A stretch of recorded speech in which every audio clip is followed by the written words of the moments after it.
L'occasion de remercier tous les partenaires sans lesquels nous n'aurons jamais pu réaliser les résultats que nous avons réalisés.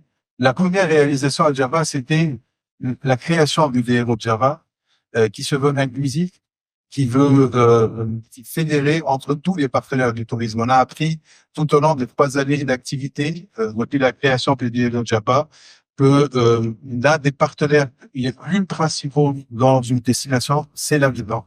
C'est l'habitant de la destination.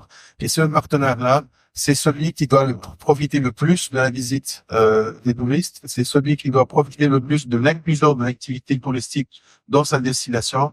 Et finalement, la fédération entre tous les acteurs, les différents acteurs, a été une très grande réussite à Java. On a, comme a dit Madame de Chambly tout à l'heure, on a ouvert les deux points d'information, en collaboration avec les municipalités de Middelburg et de Mutsu. On va voir tout à l'heure aussi le centre d'interprétation. Moi, j'appelle ça un centre d'interprétation de l'activité économique à côté de la mosquée Sidi CTNL, qui inclut aussi l'association l'association des femmes de l'EL, qui est présente aussi. On a beaucoup travaillé aussi sur la communication sur l'île de Djerba, avec sa dernière inscription sur la liste du patrimoine mondial, à travers une exposition que nous avons préparée. Finalement, je peux parler beaucoup des réalisations de Djerba. On en a vraiment fait.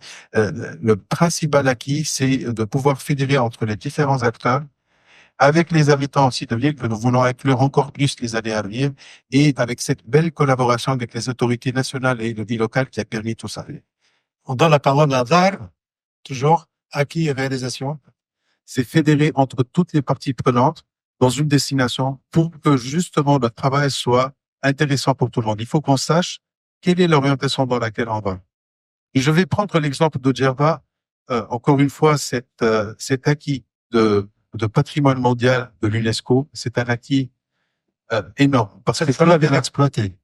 On est en train de l'exploiter. J'espère, oui. Nous sommes sur la bonne voie.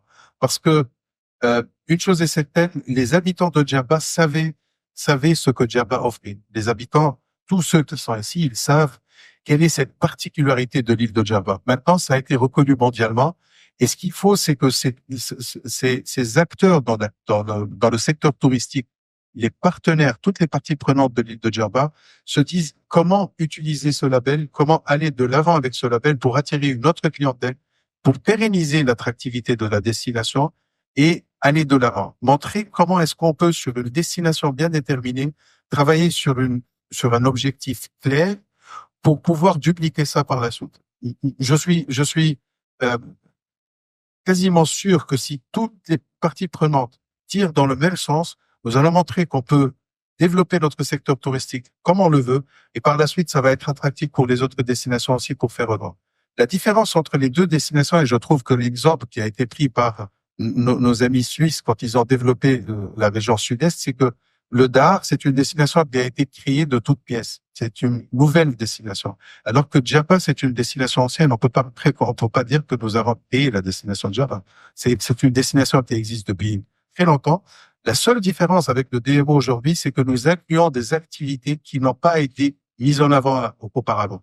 Et c'est ce qui est intéressant pour les partenaires. J'espère que nous allons entendre tout à l'heure des témoignages qui démontrent que nous sommes fiers de présenter l'authenticité de l'île de Djerba, de présenter un autre côté de l'île de Djerba que plusieurs gens ne connaissent pas. Le balnéaire est très important, il est très intéressant aussi pour l'activité touristique, c'est clair, sauf qu'il n'est pas suffisant pour pérenniser l'activité parce que le balnéaire existe aussi ailleurs. Et des instants suisses, on peut prendre le bord du Léman, c'est bon. Tout à fait. C'est-à-dire pour aller se baigner, on peut aller se baigner où on veut. Mais la particularité de Djerba, c'est qu'on peut aller se baigner différemment. Je vais citer un autre exemple. Aujourd'hui, la destination de Djerba, c'est une destination de kitesurf très intéressante. Alors, celui qui va faire du kitesurf, si le jour où il n'y a pas de vent, il ne peut rien faire, peut faire autre chose. C'est malheureux.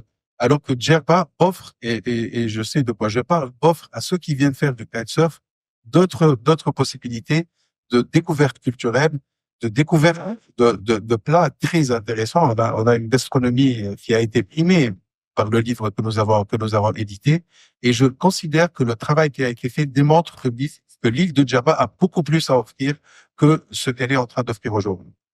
Parlons un peu de logistique.